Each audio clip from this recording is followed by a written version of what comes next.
and shoot it. I drop it? Yeah. Oh, I did. You're gonna do it as you're pushing up. Yeah. Yeah. All There you right. go.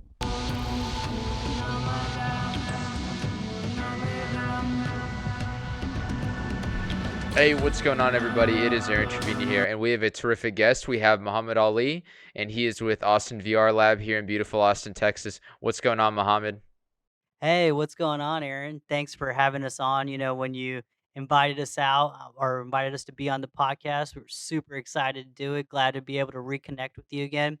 And I'm sure your audience is wondering where you're at. You actually came to us because whenever somebody needs to be talked to about VR, it's better just to show you VR. So really glad you were able to come out here and switch things up for us and bring your audience along with you. Yeah, this is a lot more personable podcast. Normally I do a lot of these behind Zoom, which is just fine, but it's great here to be in your studio, see the setup. You've got the full operation here, and I'm really excited to be here. Yeah, thanks for coming out again. We're going to be able to show you some really cool things that we're working on, especially in the real estate market and how virtual reality is touching the real estate market and what we're doing for our clients and what hopefully some of your listeners would be interested in viewing. Sure, absolutely. Yeah, I know we met a while back. We met back in January at the Austin Build Expo, and I'd met a lot of people that day.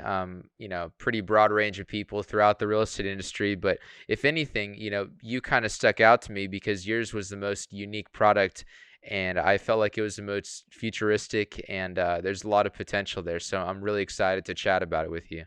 Awesome. Yeah, us too, for sure. Yeah, so for those of us who aren't too familiar with you, Mohammed, could you kind of tell us a bit about yourself and what you do? Absolutely. So my business partner and I, Jason, we started Austin VR Lab back in 2016. We both come from a production background, producing for music artists and all kinds of visual artists. And, from short films to music videos to full on shows and touring shows.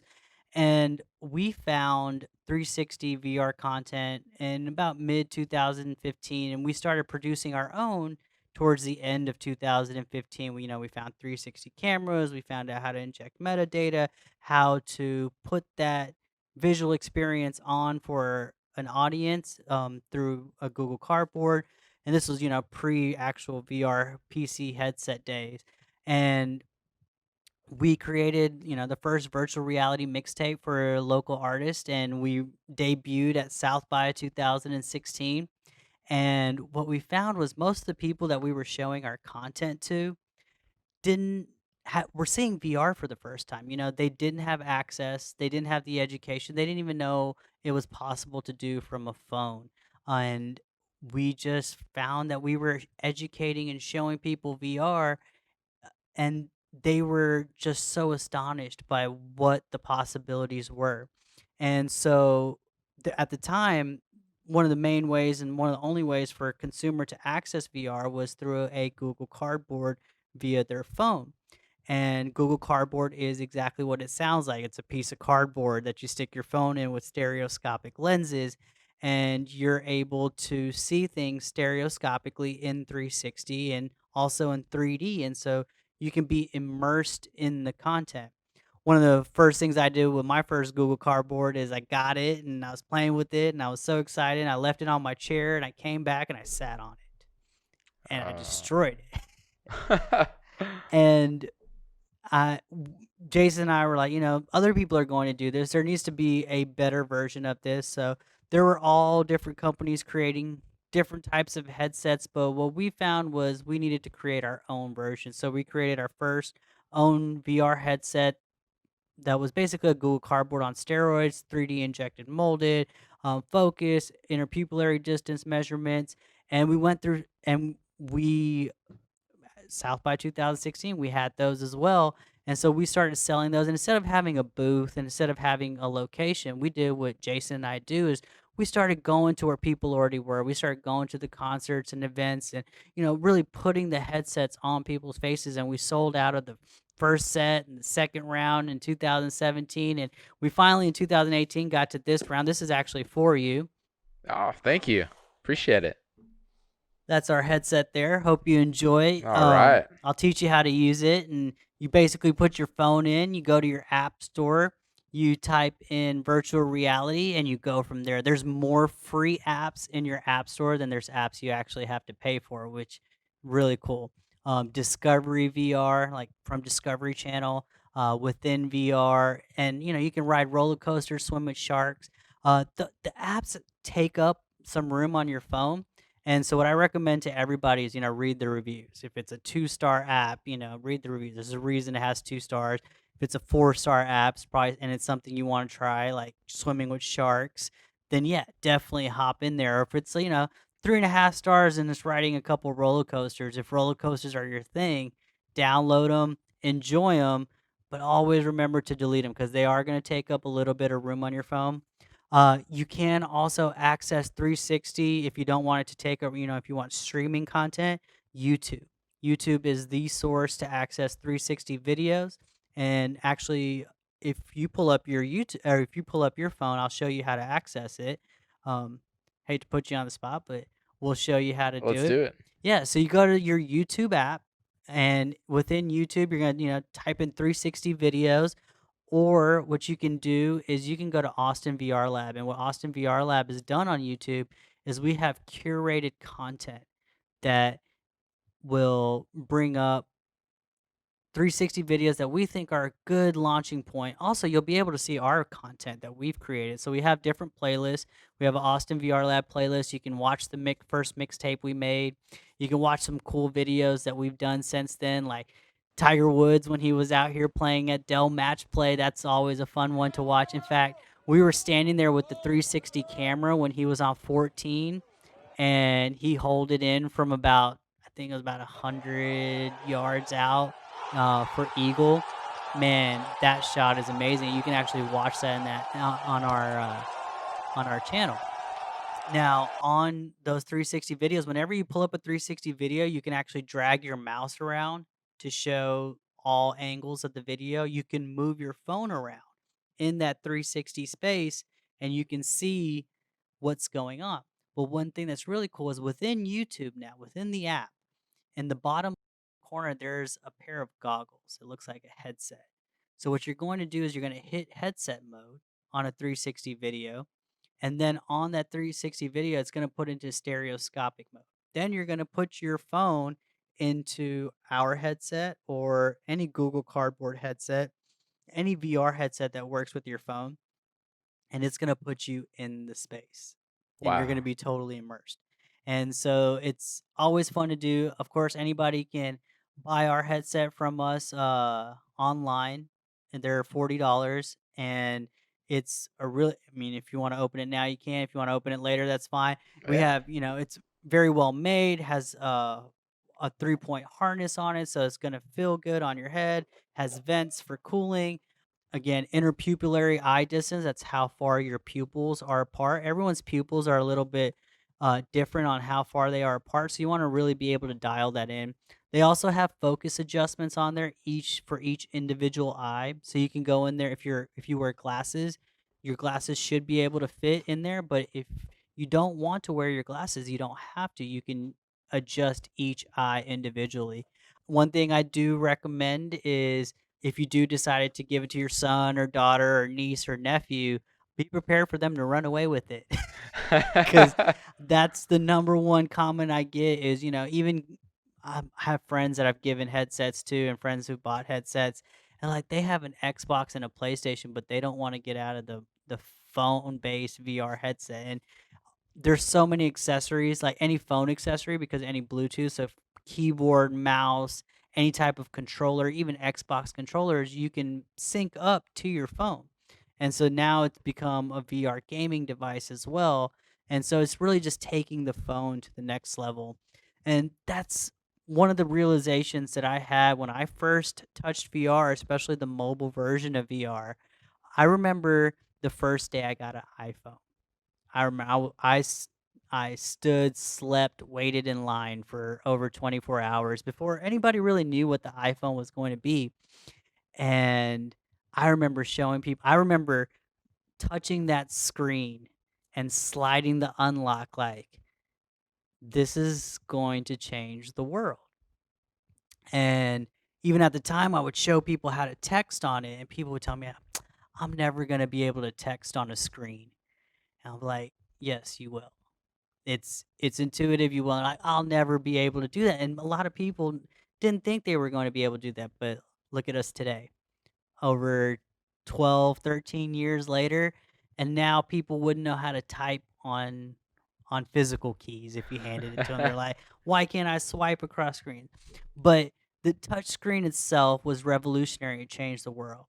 Virtual reality is going to change the world even more so than the touch screen.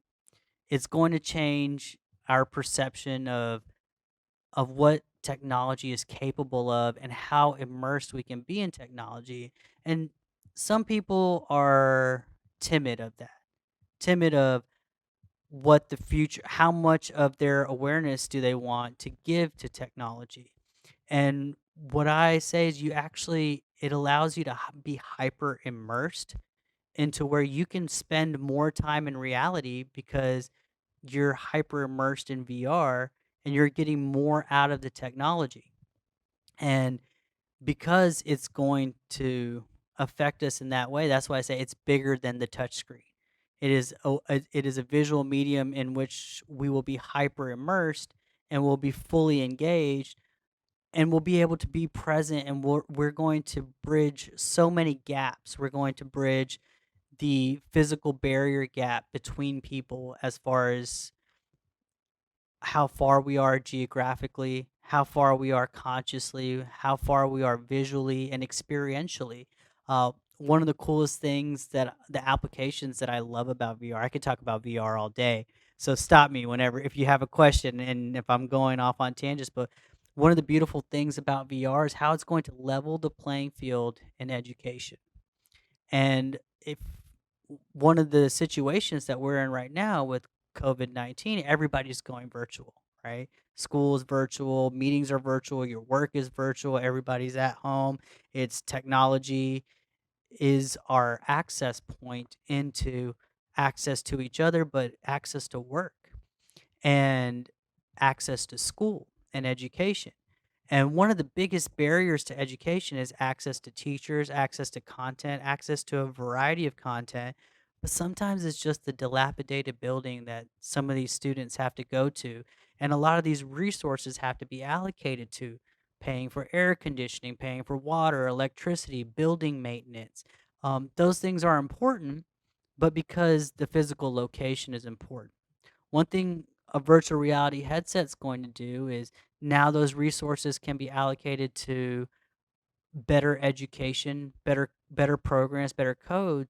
And now a student living in Westlake, we're in Austin, so we both know what Westlake is. Westlake is a much nicer public school system versus a, a more disadvantaged school district. I won't name any names, but if both students can put on a headset and travel to Israel or travel to our nation's capital or travel to China or just be in a classroom that looks exactly the same, where it doesn't matter if there's 100 students or one student, they still get that personal individualized attention.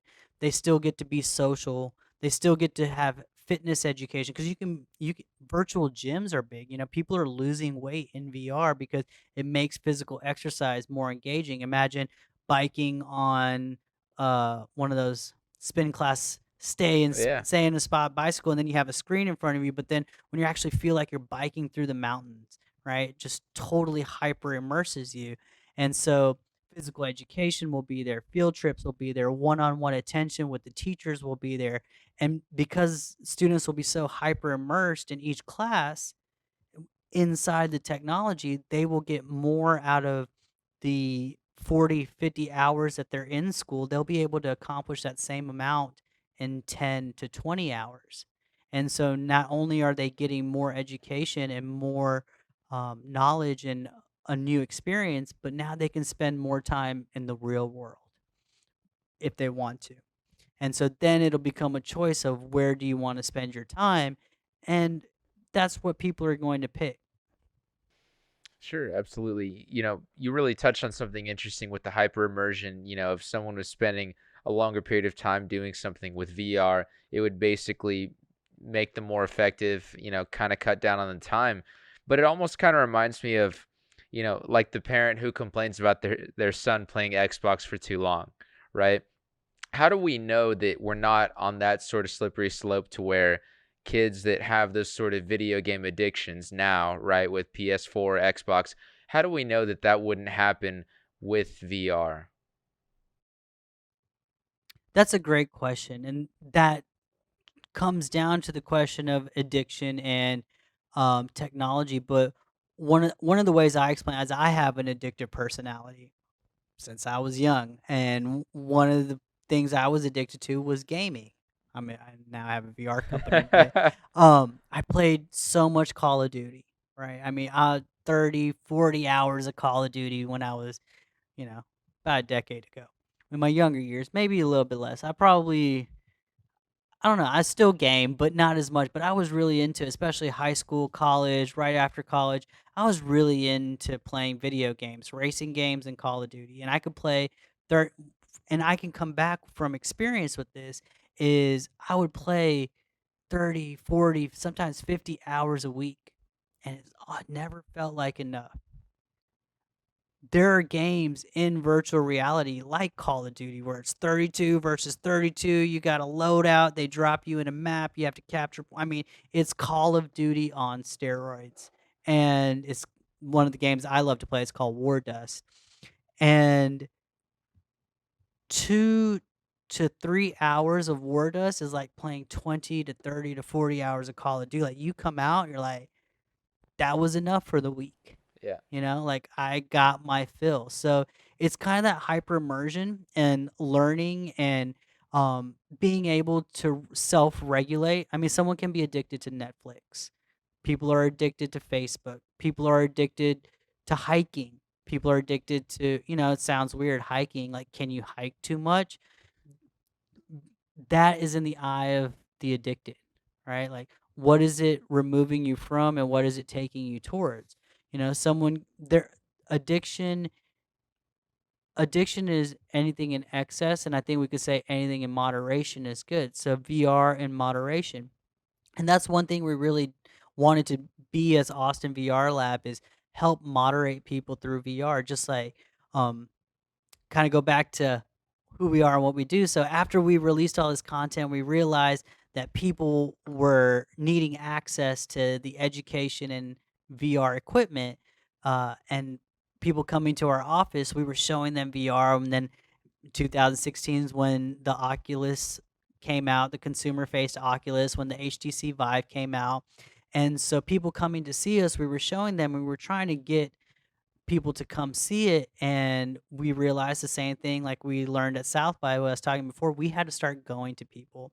So Jason and I started doing business conferences, different private events and parties. We started doing music festivals and touring. One of the first things I found out, your first time in a fully immersed experience of virtual reality, you don't want to go more than 15, 20 minutes, because how I explain it is, and you really can explain virtual reality, but how I try to explain it before putting someone in, it's mental teleportation. Your body will stay here and your mind goes there. And you can race Ferraris on the Coda track in Austin. You can view a new building that you've just designed for a client, and you can take the elevator up to the 20th floor and look out to see what the view will look like from that condo that you're buying. And so there's all different experiences. You can fly F-18 jets, you can learn how to fly a plane, and there's so many different experiences you can do in virtual reality, and that is what we wanted to show everyone. But you have to show them in doses, because it can be a little much if you go over 20 minutes your first time. And what happens is once you realize what it is and once you start doing it, you can do a little bit more, a little bit more, a little bit more. But as someone truly with an addictive personality who's I've been out in VR for 8 to 10 hours at a time, taking small breaks. I've known people who have gone in VR for weeks at a time. One thing I can say is it's less addictive than what you're already addicted to. Because of the hyper immersion, a little bit is enough. It packs enough of a punch that when you when you do it, you'll see that, okay, I need to take the headset off right now. And that's one of the things that Austin VR Labs we want to be able to help with, and we want to be able to help guide our clients and the people that we bring into VR. We want to be able to help bring them out, whether it's a school that we're providing virtual reality services to with students and train the trainer, like training teachers how to regulate their students' virtual reality time, giving parents feedback on what virtual reality applications are appropriate for what age group, and then also with our clients being able to provide those VR experiences that are catered to their needs. So we are showing them their Revit files in VR. We're able to take their SketchUps and we're able to put them in Unity, and we're able to gamify their new buildings and be able to take them and also bring them into augmented reality. So we're able to be their connection to VR. So we also know how if it gets to a point where they're addicted, right? You need someone to help steer you in the direction that you need to go sometimes, or even bring you back is what we call it, is bringing you out of VR, welcoming you back, just having that friendly face there, but also, being that support system and helping people realize it's kind of funny when you on your way to Oklahoma or anywhere where you're nearing a casino, right? There's all these billboards on the way there. We're Yeah. gonna help you if you get addicted to this thing, right? Same thing with virtual reality. It's there and people are going. There needs to be a force for go. Hey, we're gonna help you as you get it. If you get addicted to it, if it becomes an addiction, Austin VR Lab, we want to help buffer that addiction back with our clients. Sure, of course. You kind of touched on something interesting about how, when you're in VR or when you're about to use VR, bodily, you're in the same place, right? So your body's in the same place, but you're mentally teleporting. Could you kind of, further explain that? It almost seems kind of daunting to people, how something like that can happen. What is it about VR that is stimulating, that stimulates the brain? Yeah, great question. I honestly think it's being surrounded by it. It's still one of those questions like, what is it about the screen and being able to turn and the screen's still there, but the environment shifts with you?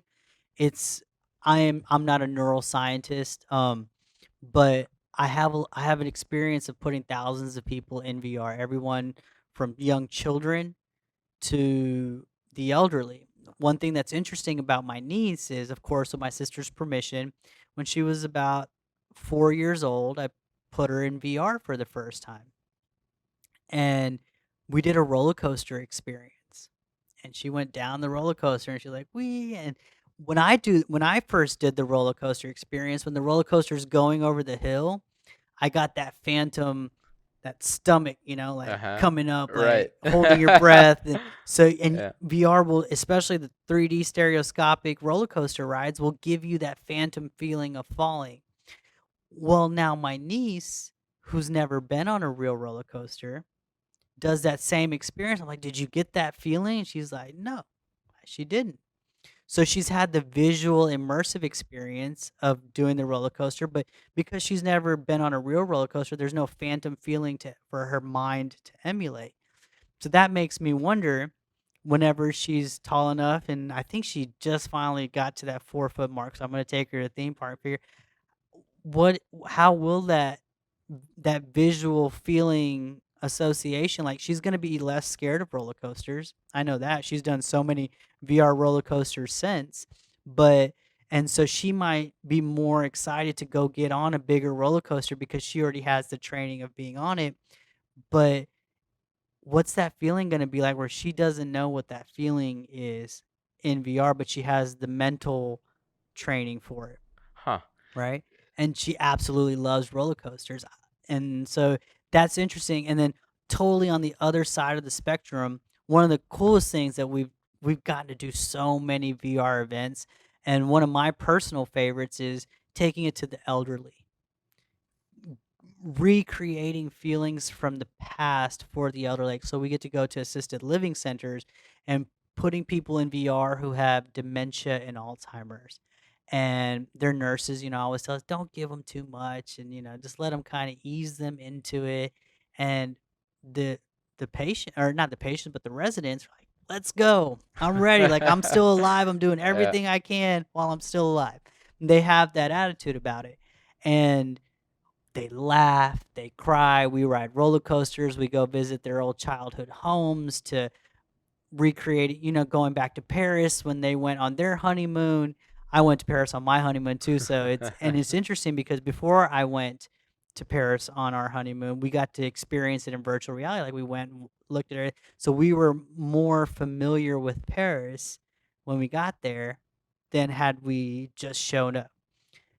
Also, with the elderly, going back to Paris, re-sparking that memory for someone who has Alzheimer's or dementia, and they start crying because now they remember all of Paris. They're like, "Oh, I know this bakery is over here. Let's go find this bakery." And we fly down to that bakery.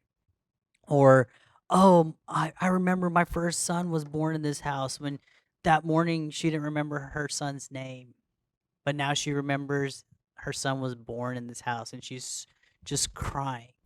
Yeah. And turning people back on, giving them that experience and that hyper immersion, and providing experiences to people who may never have them again, or may haven't had them yet. Like my niece, who hasn't had the roller coaster experience yet, but got to ride roller coasters when she was 4 years old, and she got the visual, and she had fun, she had a blast. To someone who is 84 years old, who forgot their husband's name, but now can relive her honeymoon because now she's back in Paris. Wow. And being in front of the Eiffel Tower triggered that memory. What is that? I don't know. I I don't think I've come across a good explanation of it other than hyper immersion. This is really fascinating in like in a really counterintuitive way because you're kind of allowing people to revisit something that they would have otherwise forgot. But in a sense, you're also kind of you're enabling people to be braver in real life. Kind of how, your niece, obviously she's very young. She's, barely 4 feet tall, but yet when she experiences something in VR, she's more likely to be able to deal with, whatever comes her way in real life because something in her brain tells her, "Oh, I've dealt with this before," even though she hasn't. So it almost kind of makes you think, the possibilities are unlimited with this. Absolutely. The training aspect of it, we'll talk about, an example of everything. Virtual reality as a service, VRAS, like we've heard of software as a service. Well, Jason and I coined the term VRAS, virtual reality as a service, which is what we provide to our clients. When we provide it in different aspects. So one thing we'll we'll kind of sidetrack here and talk about just virtual reality as therapy, which another service that we provide, but just talking about things that it's doing in the industry. And children with social disorders who have trouble talking to other kids, there's a program out there called VR Chat that is breaking that barrier down left and right. Like kids who weren't able to create friends or have friends in real life are able to communicate and have conversations with other kids and adults and whoever else that they're talking to in VR, because now it's Kermit the Frog and Homer Simpson talking to each other, right? Like they get to pick Yeah. their avatar. Um, I had a it's funny, I was, a donut one time. I just picked a donut for my avatar talking to Homer Simpson. Yeah. That Yeah. perspective, because when you eliminate the physical barriers, or what someone might be shy, or someone might be, um, less intimidated by a conversation because they get to have it in avatar form first and have some really deep and meaningful conversations.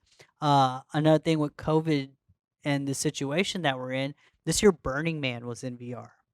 Uh, I've never been to Burning Man. I've friends with several people who have been, um, but it's art, conversation, freedom, it's radical expression is what they express at Burning Man. So I got to go to my first Burning Man in VR, and the feedback that we got from other burners is what they call themselves. Other burners was these are the types of experiences that we have at Burning Man. Deep conversations with people. Like we were in conversations where people were letting go of childhood trauma. We were in conversations where people were partying, like they party in real life, but everybody was at their own individual home, and we're jumping from art installation to parties to therapies to yoga sessions, and having that experience when there is a virus between us now. And so having those experiences and having that service, it really is a therapy. And then moving into kind of what we do for our clients is providing training and visualization. One of I've played flight simulators pretty much my whole life too. I think my dad's always I love my dad because he always made sure we had the newest and best technology. So when computers came out, personal computers came out, we had one. When the internet came out, we had it like immediately. Microsoft Flight Simulator came out, we had it day one. And so I played flight simulators a lot. Before, if you would have asked me, Muhammad, can you fly a plane? I would have been like, I've done flight. I have flight simulator time. Like I know flaps and I know, I know nautical miles and directions and wind speeds and, I know, how to take off and loads and stuff, but I wouldn't have felt as comfortable flying a plane. There's flight simulators in VR that I can fly a plane. Like, Yeah. and without giving too much away, like I've flown a plane. Um, you have to have a license to fly a plane. I've, been with clients who have planes and, uh, hey, do you want to, and, talking to them about VR and flying planes and been given the opportunity to fly a plane and was totally comfortable with it. Would I have been as comfortable with it pre virtual reality simulator? Not at all. So, flying F-18 Hornets off the decks of carriers is something that, you know, been able to do. Now, would I actually want to fly off the deck? Would I feel comfortable launching? Absolutely. Would I feel as comfortable landing? I'd rather land at an airport. I could totally land it at an Yeah. airport. But one of the cool things about being on this carrier, especially in the multiplayer roles, is, you know, here's me who's, mid 30s, we'll put it that way, on the deck of an aircraft carrier about to launch. But the guy next to me is a retired fighter pilot who's walking me through the procedure and and the feedback that we get from them is this is amazing. I wish, they wish they had these when they were learning how to fly, but are so glad to have them after having retired because they're able to go up and do things in these planes that they could have never gotten to try in real life. And then next to him on the next catapult over, launching off the deck of this carrier, is a 15-year-old kid who's never flown, never even driven a car, right? Like, never, maybe never even been in a plane, and this fighter pilot's walking all three of us, all of us through it to go to this mission with real world experience. So we're getting online training, we're getting simulation training, and we're getting real world training all at the same time.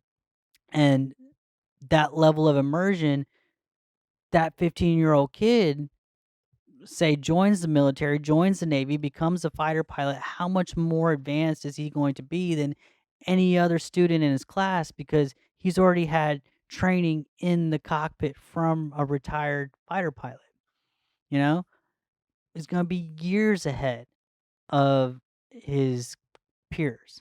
And so that is one of the ways that virtual reality, that hyper immersion, that training firsthand, I can give you that account. Like, it absolutely will give you the training and the knowledge that you need to accomplish certain tasks and jobs, and give you abilities. One thing that I compare it to is like the movie The Matrix. I can bring every analogy from The Matrix in, but one of the things from The Matrix is they put Neo back into a training simulation, and then they have this montage like and they just show him and he's like kind of like shaking, right? They don't tell you how long he was in virtual reality, but then Morpheus comes up to him and he wakes up and he's like, I know Kung Fu, right? They don't tell you how long Neo was in that Kung Fu simulation, but he's downloading Kung Fu. That's very much with VR. You can go in there and have flight simulation experience, surgical experience for doctors, educational experiences through field trips and flying around the world, or going and viewing real estate property and going in and out of buildings, or learning how to build a buildings, training simulations, learning how to put a roof on a building, to running electrical wires, to actually doing it at the job on site via AR. It's going Virtual reality is going to touch every aspect of every industry. And so that's why we created virtual reality as a service. And one of the examples I use is, 10 years ago, every company needs an HR department. They need someone to hire and fire and run their employees, and accounts receivable, accounts payable, melting in with the rest of the company. They need to be able to merge all those functions into one department. And 10 years ago, you would have to hire someone who would have to hire two other people who would need to run your HR department, and then in in turn help run your company. And now with internets and everything being app based and service based, you can outsource your HR to a company that just focuses in HR, so you're getting the best of the best, right? You're not having to worry about turnover because that HR company is now running your whole HR process, so you can focus on building that skyscraper. You can focus on running your construction company. You can focus on running your hospital and doing your surgery. You can focus on what's important. And so that's why we created FRAS, where now you can hire, because virtual reality is going to touch every part of your business. You need a virtual reality department. So you can either try to build that in house, hire the people to put it on and put it all together for you, and buy hardware and figure out how it's going to be best for your company and hope that you're getting the best. Or you can bring Austin VR Lab and you can outsource it and insource it to us, and we'll provide all that for you. So now again, you can focus on what you're good at: building that skyscraper, doing your surgeries, running your hospitals, providing the education, and leave the virtual reality part of it up to a company you trust, and being Austin VR Lab. Absolutely. No, it's interesting that distinction you made, with HR department, the way it has been run, the way it's run now, and then how it will be in the future with VR. Um, what you're kind of suggesting is that, every American company in the future will need VR. Absolutely. Every company in the world, again, if you would have told a business 5 years ago, you're going to need a Facebook account, a Twitter account, an Instagram account. You know what? You're going to need a social media company just to come in and run all this for you, because this is way above your head. This is way more than you ever signed up for. You need to do what you're good at in your business, and then you need to bring in other people who are good at what they do to augment for your business. And every company in the world is going to need virtual reality and virtual reality departments and services. Yeah, absolutely. So it almost seems like it's going to be tough for people to make that transition, kind of from Instagram coming on the blog, Facebook coming on the blog, people kind of being reticent and saying, no, well, we're going to keep the things the way they are. What's kind of the timetable for us to see this fully mature to where we're going to, see every single company in America has VR? Two-part question, two-part answer. It's not hard if you call us. It might be hard to get us on the phone sometimes because we have so many people calling, but once we're committed to working with the client, day one we're there. We're going to be there to provide the hardware, the software, the training, the actual immersion, the coaching through the process. I call it squiring. In medieval Yeah. times, a knight needed a squire to put the helmet on them, to Uh-huh. give them their joust, to kind of, well, virtual reality's in the same way. You had to put a headset on, you need to have controls, someone has to teach you what those controls do, and then what's possible within the program. Everybody needs that education, and everybody needs that continued education. So that's what Austin VR Lab provides. We provide that virtual reality as a service. So is it difficult? Absolutely not. Call us up. We'll make it one of the easiest transitions your company's ever made. How long before every company needs it? Today. They're already in the construction industry. You have a client, you have an investor.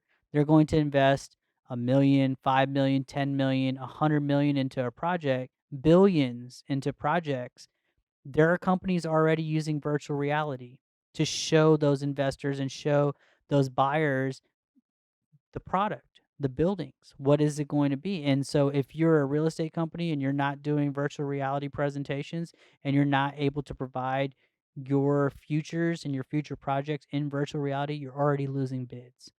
You're already losing contracts. That is already a reality. So if you don't think you already need it, you should look at what your competitors are doing because that's probably why you're losing business to them. Absolutely. No, it's really interesting, because there's so many facets of real estate and construction that can benefit from this, whether you're a broker, realtor, whether you're a subcontractor, whether you're a developer, or even just someone wanting to see how much progress in construction has been made. Yeah, that's cool that you bring that up. So that's actually a program that we help facilitate for our clients in mapping out their construction sites in 360 degrees daily, weekly, monthly, so they're able to monitor the progress of their construction sites, and then they can locate equipment, whether it's a broomstick or ladder or lift. We use machine learning to locate where things are within the construction process, speeding up the construction process. One of the big points that I make with our clients is they have the question of, okay, what do I attribute this cost to? Is it a marketing cost? Is it an operations cost? Is it, where do I budget virtual reality into my operations? And it touches everything. So one of the ways I put it is the top 500 companies in the world spend 4% on R&D. Why do they spend 4% on R&D? Because they need to research and develop their futures. They need to think about the future of their company.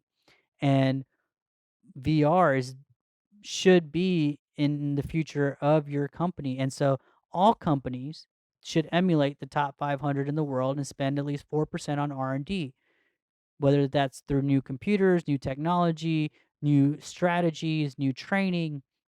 And so for our real estate clients, for example, and our medical clients and even our private schools that we work with, we we let we say the best way to attribute VR into your budget is consider it a part of your R&D, and then we're going to touch everything. We're going to touch operations, training, visualization, marketing.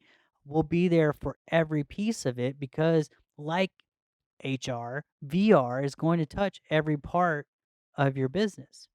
And so if you can attribute the cost to R&D, 4% R&D, what we say is a quarter percent VR. A quarter percent of your gross revenue should be going towards virtual reality development in any aspect of your business or for any business. With our program where we're able to map construction spaces in 360, right off the bat, we are cutting travel expenses by 50% at a minimum. 50% travel expense, all that time you spend in traffic having to go from job site to job site to job site, done. You put in a VR headset, you're there. You don't have to sit in traffic. You don't have to drive 30, 45 minutes back and forth. So that's kind of comes back to that hyper immersion, work from home. What we were talking about earlier is if you don't have to spend 3 hours in traffic, job site to job site to job site, that's 3 hours you get back with your kids. That's 3 hours you get with your spouse on getting to work on yourself, and so that level of immersion and being that's why virtual reality is gonna change the world more than the smartphone and the touchscreen changed the world because now because of that hyper immersion, you're able to get so much more done, and with machine learning and being able to augment a lot of these things, just like you can fly a drone remotely, you can run a crane remotely. You can you one of the biggest a lot of people don't know this, one of the biggest self-driving cars, "Oh, there's gonna be self-driving cars and trucks and all." Well, Caterpillar already does it. Caterpillar's already running remote mining trucks where the truck drivers don't even go to the truck, they sit in their space in their office, and they're driving these huge machines, and they're mining, and they're already doing it, and they have one of the biggest self-driving automated drone programs of any company in the world, and they're in construction, and they're already able to do it. So, it's going to touch every part of your business, and it's how quickly are you going to be able to adopt it, and you're only gonna be able to adopt it is if you're able to bring in experts, and we all know that experts, especially building them in-house, gets expensive. Plus the technology that we're using, it's growing exponentially, so you could buy a system 2 years ago that was top of the line, but now you're out of date today. And so that's another thing that Austin VR Lab, what we do is we come with the best, best of the best. You're not buying the equipment, you're buying the service. So you're getting the newest graphics cards, the newest software, the newest capabilities every single day. You're going to have the best. You're never going to be 2 years behind with us. And so that's why we wanted to provide this service, and that's what we're dedicated to and so passionate about. Yeah, that's definitely so important, especially when you're dealing with technology. It's one thing to buy the product, but what's great about what you offer is, the service, just basically being able to get into the driver's seat and help the company get their job done. Yeah, that's what we're here for, and I can talk about VR all day, but one of the reasons we brought you is because we wanna put you in it, so you ready to get in? Yes, sir. Let's do it. Awesome, let's do it, we'll be right back. So what we're gonna be doing today is we're gonna be putting you into a program called Google Earth VR. What you would normally see in Google Earth on your phone or on a computer, we're gonna put you there in virtual reality. So it's a recreation Google's created of the world where they've mapped out their photogrammetry, their satellite imagery, and basically wrapped it over the world to give you a 3D and virtual experience. In the real estate field, this would be great for like site visits and visiting different job sites and different areas and plots of land and getting a better field for an environment or an area where a project is being planned. I trust you. Awesome. Okay, so we're going to do a quick flying lesson in Manhattan. So you see Manhattan on your menu there? Go ahead and click on Manhattan.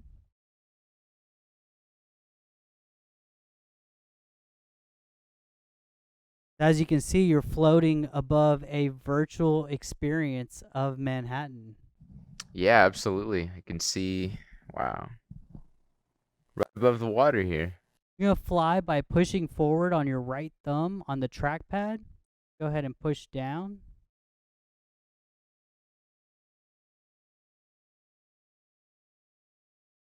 So as you're pushing forward on your trackpad, it's going to fly to wherever you're pointing.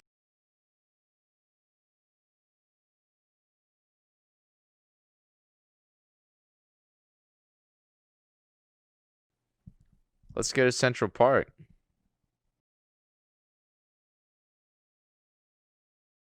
All right. Awesome. Now, as you're flying around, you'll notice on your left hand, there's a globe, a little orb. So as you're pointing at different things, these orbs are going to change. And when you fly to an area and you want to see what it looks like in real life, go ahead and look at that orb in your hand and place it on your face. So this is going to transport you into a 360 picture, a 360 photo that we and other photographers all over the world take and upload to Google Earth. And it gives you a sense of what it actually looks like to be in Central Park on an afternoon. All right. And you're able to click those arrows on the ground as you're doing, and I'm like a true tourist. yeah. And then wherever you remove the globe is where you'll end up. All right. The Empire State Building has a really cool view from the terrace and from the top. That's one I like to show people. So if you fly to the top of the Empire State Building,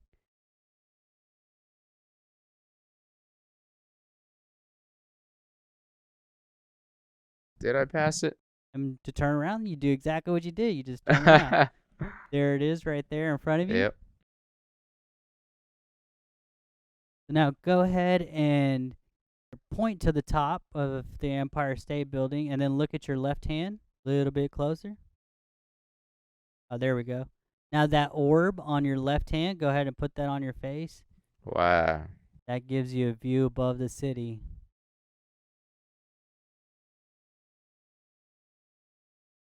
Oh my goodness.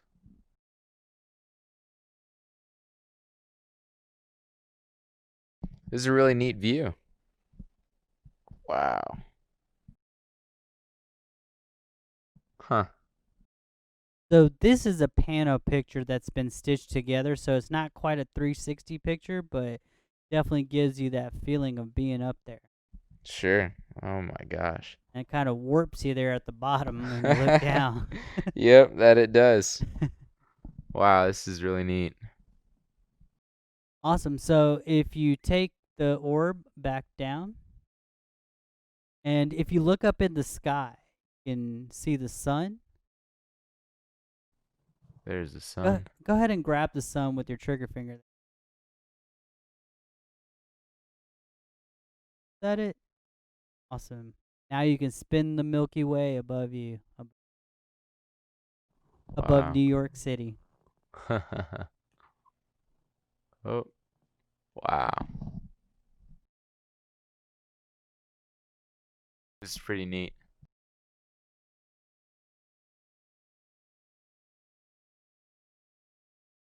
High noon, almost.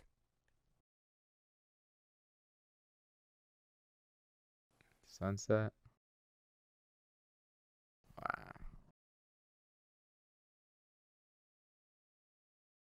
Awesome. So another thing that I wanted to show you while you're in here is I want to take you to a project that we were working on for a client of ours.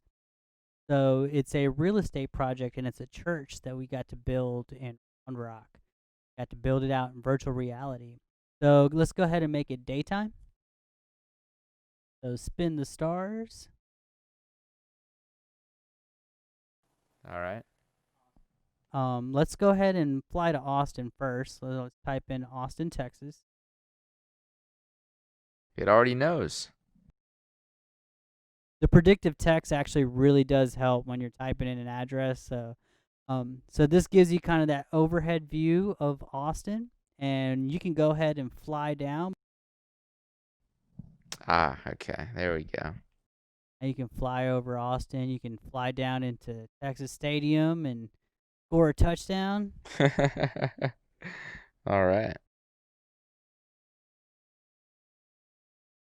And yeah, be on the field. Wow, I'm on the 50-yard line. Yeah.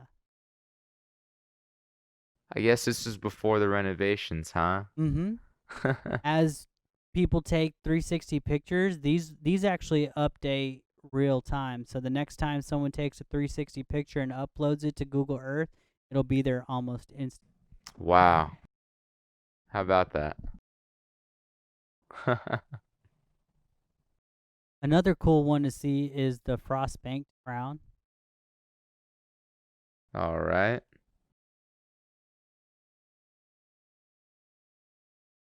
So we actually did a heating and air conditioning conference, and we provided virtual reality for them, and they wanted to do VR for fun, but they also were like, well, how can we apply this to heating and air conditioning? I was like, well, one of my favorite stories about virtual reality is going to the tops of these buildings that I would never have an opportunity to be at the top of. And as you can see there, you can see the HVAC unit on top of all these buildings. And they found it a tremendous value. So many heating and air conditioning guys never thought they would be able to apply VR to their trade, but then they agreed. They were like, wow, we can do site visits and check out the tops of these buildings and provide better quotes and cut down on travel time and be able to see HVAC systems on buildings in cities that we can't actually get to provide better quotes for. Absolutely. That's so neat they can do that. Yeah, so you can fly down there into the crown. That's a 360 picture inside the building Oh, in one of okay. their cafes. Let's see. There's So, actually a couple pictures in there. oh wow. Bar, yeah. Huh. Houndstooth does have great coffee. Awesome. So this is going to take you to the exact address we wanted to show you. Go ahead and fly down to that plot of land there. So that building you see in front, that's the existing church. Now, this church is building an entire new sanctuary in that plot of land directly behind them. If you go ahead and fly down street level, and then look at your left hand there. And Oh, so wow. that's the existing building, and now we wanted to build the church right behind it. So go ahead and take that road down. There you go. And you can see the field and see the open plot of land. Now, if you take the globe off your face, and let's go ahead and fly down into the middle of the field. And now look at your left hand. And we were able to insert the building into that plot of land. Wow. Yeah, this looks beautiful. Pretty cool, right? This Interesting is. story about that church. If any of your listeners have ever read Ready Player One or watched the movie, they step into the oasis, right? And really cool that when we were asked to build this church, we asked what the name was, and they were like, "It's called the Oasis," and we're like, "No way, that's a sign. We absolutely have to build this church out in VR." And so the first church we got to build in VR for one of our clients was called the Oasis, and we were really happy to be able to do that for them. Destined to be. Awesome. Do you want to go inside? Let's do it. All right, I'm gonna switch up and show you the Revit file, and Revit is where we build out these CAD files, and then you're able to walk the property in virtual reality. Welcome to being inside of a Revit model. So one thing that we're able to do is we're able to model up 2D AutoCAD designs into 3D Revit files, where clients, builders, everyone involved in a project can really get a good idea of what the scope of the building is going to be, where windows and doors and how they're going to look. And it's one thing to see it in 3D, but you actually get to be in it in VR in a virtual reality experience with this plugin that we've added to Revit. So to fly around in here, what you're going to do is you're going to push forward on your trackpad there, and that kind of walks you around. Now, if you want to teleport to a certain area, just slowly teleport, you can squeeze your trigger finger on your left hand. Yeah, there you go. And so just Ah, squeeze right there in front of you, and you can kind of walk the property. this is cool. Yeah, this is a nice entrance. You can see everything. You can also see the surroundings as well, and it really comes to life. Yeah, it really gives you a sense of scale. One thing that was important for the pastor that we'll see as you walk into this building is he really wanted to know what it was going to be like to stand on that stage and what his how he was going to see his congregation. So that was one thing he was really interested in. So if you want to go ahead and slide on into the sanctuary there, just through those doors, there you go. So this is what the inside of that church is going to look like. And as they get different BIM data from different uh, suppliers, we'll be able to add in TV screens, projectors, sound systems, and really give them a better feeling of what's going to be installed and what this church is going to look like. Yeah, this really definitely comes to life. Just even being here in the aisle. All right, now I'm on stage. And this is actually a file and experience that the church is going to be able to keep. They're going to be able to keep for their future records. And, if they want to decorate the church different or they want to make changes in the future, they'll always have this file to reference back to. And then they'll always have Austin VR Lab to provide the VR experience for them to be able to actually put them there. Excellent.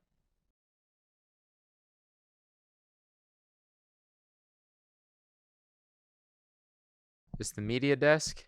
Yes, another thing is I can take control over here and I can move you.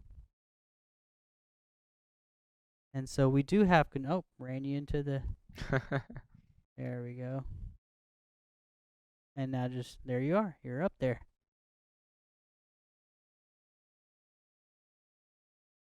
So I see they're using Windows and Mac. Well, I didn't know which one they were using, so I went ahead and gave them both. I like it. Yeah, this really comes to life. It's interesting how I've actually been to, been in a building like this, but being here in virtual reality, you know, it's pretty neat, and how you can kind of, you were saying you can customize different features as you're walking through, right? So one thing I can do, if you want to change the chair arrangement, I will. Let me do that real quick. All right, so I'm gonna go in here and make some changes. If you want to go and stand on stage real quick. Oh, I'm on stage.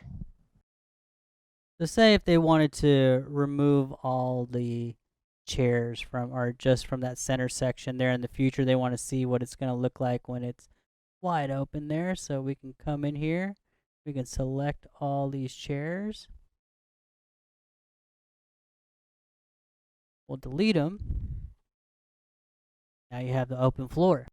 All right. So we have been in there a little bit. You've been in there about 20 minutes, and we don't want to keep you in there too long. So we'll give you a little bit of a break, and we'll bring you back out and talk to you a little bit more about some of the things we can do in VR. Welcome back. What'd you think? Great to be back. That was it was a heck of a ride. It was incredible. So you kind of touched on an interesting point, way earlier when you had said, when I had asked what VR was like, and you said, well, bodily you're staying in the same place, but yet you're kind of transported to another place mentally, right? And that's exactly what it was. I kind of stepped in, and you're kind of, your perception is a little bit different, but yet it's authentic. It's real life. It's reality. So it was neat as well to kind of get a perspective on, okay, this is what the church looks like. This is what the piece of land behind the church looks like. And then in real time, also being able to see, okay, these are the designs for the new construction. And then, kind of the different features of what you can do with it. Like if you wanted to set a wall back by a few feet, you could do that. If you wanted to widen the door space, you could do that. And I was able to walk into the church. I was able to walk down the aisle. I could be in the front of the church, the back of the church. I could be by the media stage in the back. I could be with the pastor in the front, but before the entire congregation. So it really came to life, and that's kind of the moment where I realized, VR is the real deal. Absolutely, man. I'm really glad you got to experience that. Absolutely. It definitely makes that kind of that pre-construction phase that much smoother, right? You're able to see it in real time. And not only that, you can make an executive decision yourself, or if you're kind of, if you're in a board meeting with your team and you need to come to a consensus, you need to come to a decision, you can do that in real time. And people can kind of, you know, look at things and say, okay, we need to set the door, here, or we need to make these sort of adjustments here. So it's almost like it's going to save you in the long run by paying for this service, because you're kind of reducing the likelihood of you needing something else at a later time because you plan for it through virtual reality. Yeah, I actually couldn't have said it better myself. That's exactly what we try to show architects and builders and developers is the cost savings of, it's something called AB, after build.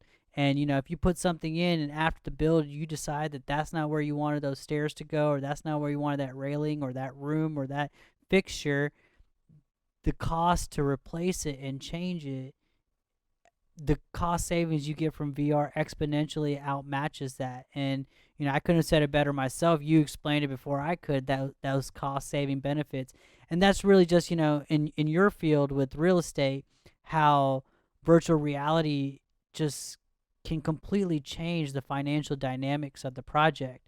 And that's something we can touch on in every industry, whether it's education, medical, construction. It's The possibilities are endless, and it touches everything. And on that note, I mean, I would love for you to come back, and next time you come back, we can race some Ferraris around the Coda track and do some more fun things. Maybe even be some Jedi. But your first time in, we or this would actually be your second time in. You've actually been here before, but we don't want to give you too much. But as the more times you come over, the more experiences we can do, and the longer we can do them. Sounds great, Mohammed. I'm really looking forward to that. Yeah, so Mohammed, we've kind of run the gamut here. We've been able to talk about not only what VR is, we've learned a little bit about you, kind of the way things have been in the past with technology, leading up to this point to where we are with VR, and basically the way that VR is going to revolutionize the future. So you've done a terrific job of explaining that, and I've been thrilled to have you as a guest. So thank you. Thank you. Thank you for having us. You have a good one.